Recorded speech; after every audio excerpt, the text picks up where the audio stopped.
আপনি আমাকে কোলে উঠিয়ে নিচ্ছেন কেন? বাসরাতে বউকে কোলে উঠিয়ে নেই কেন তুমি জানো না? কিন্তু দুলাভাই, আমি তো আপনাকে ভালোবাসি না, তাহলে আপনি আমাকে এরকম কোলে নিচ্ছেন যে? তুমি আমাকে ভালো নাই বাসতে পারো, কিন্তু আমার তো তোমার ভালোবাসাটা চাই। আর তুমি বুঝতে পারো না কার জন্য আমি এত কিছু করলাম। কেন আপনি এরকম করলেন? আর হুটহাট করে আপনি আমাকেই বা বিয়ে করলেন কেন? তোমাকে কাছে পাওয়ার জন্য, আদর করার জন্য। আর এখন ভয় নেই। কিন্তু দুলাভাই, আমি আপনাকে তো বিয়ে করতে চাইছিলাম না।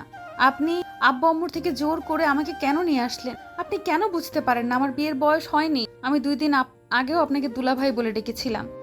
তাহলে সেই মুখে আবার বর বলে কি করে ডাকবো? আপনি কেন আমাকে বিয়ে করলেন বলেন তো? আপনি জানতেন না আমি একটা পিচ্চি মেয়ে, তাহলে আমাকে কেন বিয়ে করলেন? দুলাভাই দেখেছো, এখন বিয়ে করে নিয়েছো, বড় হয়ে গেছি। আর হবু দুলাভাই ছিলাম তাই বলে যে দুলাভাই হয়ে গেছি তেমন তো নয়। আর তোমার বিয়ের বয়স হয়নি কে বলেছে? তোমার 17 বছর 5 মাস যে কোনো সময় বিয়ের বয়স হয়ে যাবে।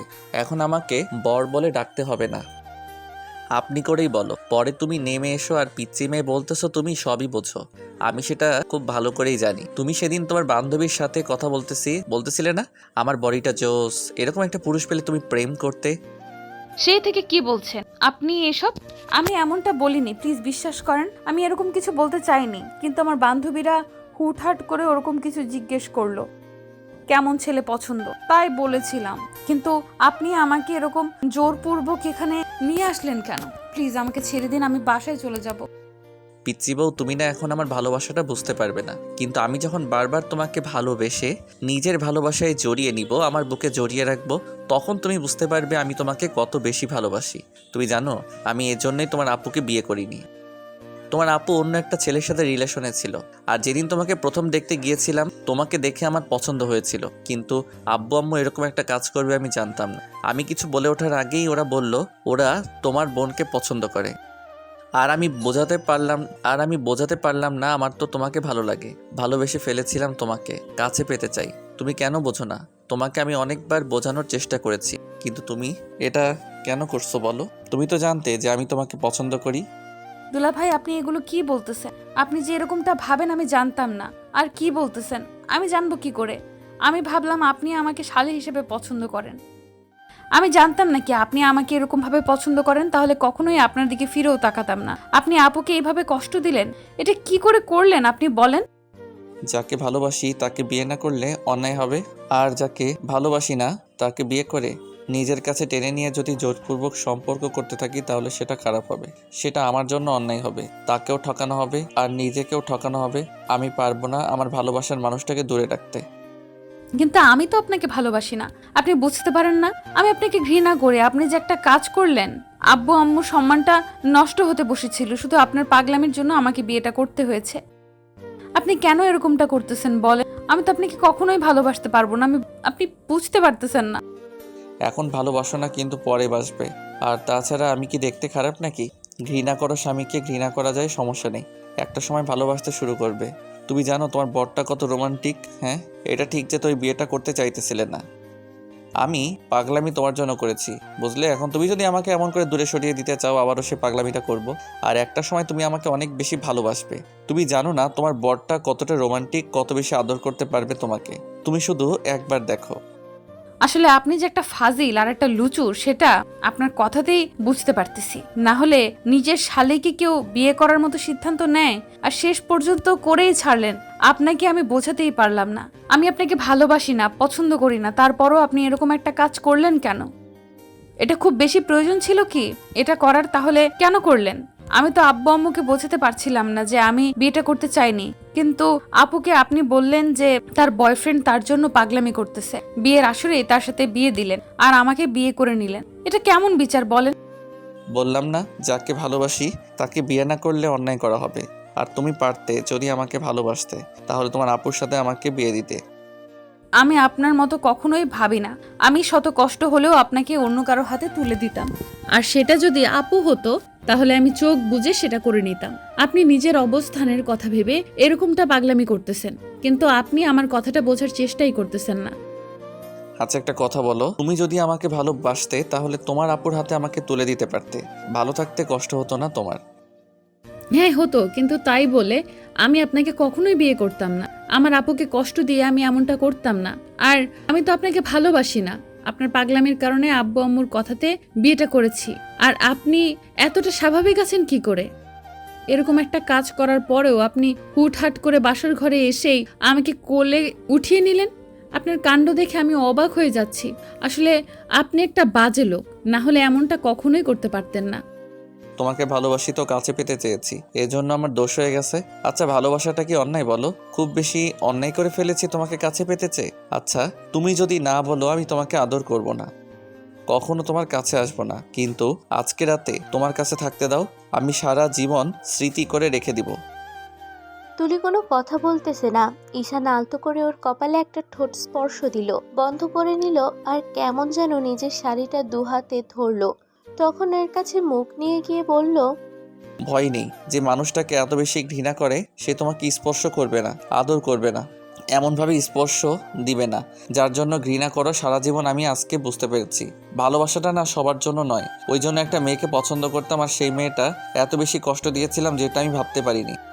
আসলে ভালোবাসতাম কিনা জানি না, কিন্তু জীবনের প্রথমবার কারো মায়ায় পড়েছিলাম, তাই হয়তো এত বেশি কষ্ট হয়েছিল। আর দ্বিতীয়বার তোমার মায়াতে পড়লাম। আমার লাইফে এমন কিছু নেই। আমি যেটা তোমার থেকে লুকিয়েছি তোমার আপু যতটুকু জানে তুমিও ততটুকু জানো। আর একটা কথা কি জানো তো, আজকে তুমি যে কথাগুলো আমাকে বললে, তোমার দেয়া কষ্টটা না আমার সারা জীবন মনে থাকবে। তুষি কোনো কথা বলছে না দেখে ঈশান ওকে কোলে থেকে নামিয়ে দিল। আর তুষি যেন বাঁচলো। ঈশানের থেকে দূরে গিয়ে একটা জায়গায় বসে পড়লো। তারপর একটু হাসতে লাগলো। কিছুক্ষণ পরে একটা ব্যাগ থেকে কিছু টাকা বের করে তুষির সামনে রেখে দিয়ে বলতে লাগলো, বিয়েটা তোমাকে যেমন করেই করি, তাই দেনমোহরের টাকাগুলো না আমি পরিশোধ করে দিলাম। আর আজকের পর জানি না তুমি আমাকে দেখতে পাবে কিনা, তবে একটা কথা কি জানো তো, খুব বেশি ভালোবেসেছিলাম। তুমি একটাবার ভেবে দেখলে না যে একটা মানুষ কতটা বেশি ভালোবাসলে যে এরকম একটা পাগলামি করে? তুমি প্লিজ আমাকে ভুল বোঝো না, তুমি বাসায় চলে যেও কালকে। আর আমি জানি না তোমার কাছে কখনো ক্ষমা পাবো কিনা, কিন্তু একটা কথা কি জানো, তোমার আপুর বিয়েটা যা ছেলেটার সাথে হয়েছে না, অনেক হ্যাপি থাকবে। কারণ ওরা দুজন দুজনকে ভালোবাসে। আর তুমি হয়তো জানো না তোমার আপু প্রেগনেন্ট ছিল, ওই ছেলেটার সাথে তোমার আপুর সবই হয়েছিল, কিন্তু ছেলেটা তোমার আপুকে বিয়ে করতে চাইতেছিল না বলে আমি জোর করে ওদের বিয়েটা দিয়েছি। ভয় ভীতি দেখিয়ে আর বিয়ের আগে তোমার আপু যে এরকম একটা কাজ করে তাকে আমি কি করে বউ হিসেবে মেনে নেই বলো? আমি বলতে চাইছিলাম না কথাগুলো, কিন্তু তুমি আমাকে বলতে বাধ্য করেছো। আচ্ছা তুমি শুয়ে পড়ো, আমি অন্য রুমে চলে যাচ্ছি, কেমন? ঈশান গাড়ির চাবিটা আর সিগারেটের প্যাকেটটা নিয়ে বাসা থেকে বেরিয়ে গেল। তুষি বেডে বসে কিছু একটা ভাবতে লাগলো। ও ভাবতে পারছে না যে ওর আপু এরকম একটা কাজ করেছিল বিয়ের আগে, যার জন্য ঈশান ওকে বিয়ে করেনি। কিন্তু ভেবেছিল যে ঈশান ওকে ভালোবাসে বলেই এরকম ভাবে বিয়েটা ভেঙে দিল। কিন্তু এটা ঠিক যে ওর সন্দেহ হচ্ছে যে এরকম কিছু করেছে কিনা। তাই মিথিলার দেরি না করে ওর আপুকে কল করলো। সাথে সাথে ওর আপু ফোনটা রিসিভ করতে শুরু করে। আপুর কথাতে তুষি ফোনটা কেটে দিয়ে কিছুক্ষণ চুপচাপ রইলো। তারপর একটা সময় ফুপিয়ে কান্না করে উঠল, কারণ যে মানুষটাকে এত ভালোবাসে তাকে বোঝার চেষ্টাই করলো না। তো পরদিন ঈশান বাসায় ফিরলো না, ফোনটা রেখে গেছে। আব্বু আম্মু অনেক খোঁজাখুঁজি করলো। তারপর জানতে পারলো ও রাতে এরকম কথা হয়েছিল। ওদের মাঝে আব্বু আম্মু চুপ করে রইলো। তো বিয়ের কোনো ফর্মালিটি আর পূরণ করা হলো না, কারণ বিয়ের দিন রাতেই বর বাসা থেকে চলে গেছে। এরকম কিছু হওয়ার পর তুষির উপর অনেক রাগারাগি করলো, কারণ তুষির আব্বু আম্মু ওর উপর থেকে জানতে পেরেছে যে ওর আপু প্রেগনেন্ট ছিল। এই জন্যই ঈশান বিয়েতে না করে দিয়েছে। এই ঘটনায় প্রায় 15টা দিন কেটে গেল। এর মাঝে তুষি কান্নাকাটি করতে শুরু করে দিয়েছে, কারণ ঈশান ওর জন্য বাসা থেকে চলে গেছে। এর মাঝে 2-3 বার অসুস্থ হয়ে পড়েছে। তারপর যখন ঈশানের কোনো খোঁজ খবর পাওয়া যাচ্ছিল না, তখন তুষি না খেয়েছিল আর কেমন যেন শূন্যতা কাজ করতেছিল ওর মাঝে। ঈশান এরকম একটা কাজে তুষি ভয় পেয়ে গেছিল। ঈশান যদি উল্টাপাল্টা কিছু করে ফেলে তাহলে ঈশান তার জন্য দায়ী থাকবে একমাত্র তুষি। অনেক জায়গায় ওর আত্মীয় স্বজন দিয়ে সবাইকে খোঁজ খবর লাগিয়ে রেখেছে। ঈশানকে কোথাও দেখা যায়নি, কিন্তু ঈশানকে কেউ কোথাও পাচ্ছে না। কয়েকটা দিন পর তুষি হুটহাট করে অনেক বেশি অসুস্থ হয়ে পড়ে, কারণ খাওয়া দাওয়াটা ছেড়ে দিয়েছে। আর বিষয়টা ঈশান কোনোভাবে জানতে পেরে যায়। তুষি অসুস্থ, নিজের ভালোবাসাটাকে এত বেশি কষ্ট দিয়ে ফেলেছে যার জন্য টেনশন করে নিজেই অসুস্থ হয়ে পড়েছে। অন্যদিকে ঈশান দূরে থাকলেও ওর একটা বন্ধুর মাধ্যমে খোঁজ খবর নিচ্ছিল। ঈশান সবটা জানতে পেরে বাসায় চলে আসে।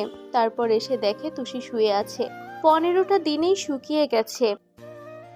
এত মায়াবী মুখটা আজকে শুকিয়ে কাঠ হয়ে গেছে। চোখের নিচে কালো দাগ পড়ে গেছে। ঈশান বুঝতে পারলো না কেন এমনটা হয়েছে। ঈশান আসতেই আব্বু এসে ঠাস ঠাস করে ওর গালে 2টা থাপ্পড় বসিয়ে দিল। তখন ঈশান সরি আব্বর, কখনো এরকম ভুল হবে না। আমি বুঝতে পারিনি আমার পাগলিটা এত বেশি কষ্ট পাবে। আব্বু ঈশানকে বকাঝকা করতে লাগলো। এর মাঝে তুষির জ্ঞান ফিরে আসলেও তাড়াহুড়ো করে উঠে বসে আর দরজার দিকে তাকিয়ে দেখে ঈশানকে আব্বু বকা দিচ্ছে। ঈশানকে দেখেই তুষি ফুপিয়ে কান্না করে ওঠে। তখন ঈশান তাড়াহুড়ো করে গিয়ে তুষির সামনে বসেও চোখের পানিগুলো মুছে দিতেই তুষি ঈশানকে জড়িয়ে ধরে আর তুষি কান্না করে দিয়ে বলতে শুরু করে, আমার সামান্য কথাতে আপনি আমাকে ছেড়ে গিয়েছিলেন। আমি তো আপনার ভালোবাসাটা বুঝতে পারিনি বলেন। আমি জানতাম না কি আপু এরকম একটা কাজ করেছিল, আর আপনি আমাকে এত বেশি ভালোবাসতেন। আমি ভুল করেছি আপনাকে কষ্ট দিয়ে। প্লিজ আমাকে ছেড়ে দিবেন না। দেখেন আমি না এই কয়েকটা দিনে না রাতে ঘুমাতে পারিনি। যবে থেকে আপনাকে কষ্ট দিয়েছে আপনার শূন্যতা কাজ করেছে। এত তাড়াতাড়ি যে কাউকে ভালোবাসা যায় সেটা আমি এই কয়েকটা দিনেই বুঝতে পেরে গেছি। না পাগলি, আর কখনো দূরে সরে যাব না। আমার তো এটা ভেবেই ভালো লাগছে যে আমার পিচ্চিটা আমাকে ভালোবাসে। আমার পিচ্চি বউটা যে আমাকে এত বেশি ভালোবাসবে আমি সেটা জানতাম নাকি? আর তাহলে কখনো ছেড়ে যেতাম না। আমার ভয় হচ্ছিল যে তুমি হয়তো আমাকে কখনো ভালোবাসবে না, তাই তোমার থেকে দূরে সরে গিয়েছিলাম। শূন্যতা বোঝাতে চেয়েছিলাম যে ভালোবাসাটা কেমন হতে পারে, কিন্তু এত তাড়াতাড়ি বুঝতে পারবে আমি সেটা জানতাম না। তুমি আমাকে মাফ করে দাও প্লিজ। তুমি আর এরকম কষ্ট পেও না। এখন কান্না থামাও পাগলি। ঈশানের কথাতে আব্বু আম্মু সবাই বাইরে বেরিয়ে গেল। তখন তুষি ঈশানের বুকে কিল ঘুষি মারছে দেখেই ঈশান ওর মুখের 2 পাশে হাত দিয়ে তারপর ওর চোখের পানিগুলো মুছে দিল। তারপর ওর ঠোঁটে আলতো করে কয়েকটা কিস করে দিল। সাথে সাথে তুষি যেন বেপরোয়া হয়ে উঠল। ঈশান ওকে ছাড়িয়ে নিয়ে শান্ত করার জন্য বুকের সাথে খুব শক্ত করে জড়িয়ে ধরল। তো ভালো থাক ভালোবাসা। আমাদের দেয়া গল্পটি যদি আপনাদের ভালো লেগে থাকে তাহলে একটি লাইক করুন। আরও নতুন নতুন গল্প পেতে চ্যানেলটি সাবস্ক্রাইব করে বন্ধু হয়ে আমাদের পাশে থাকুন। ধন্যবাদ সবাইকে।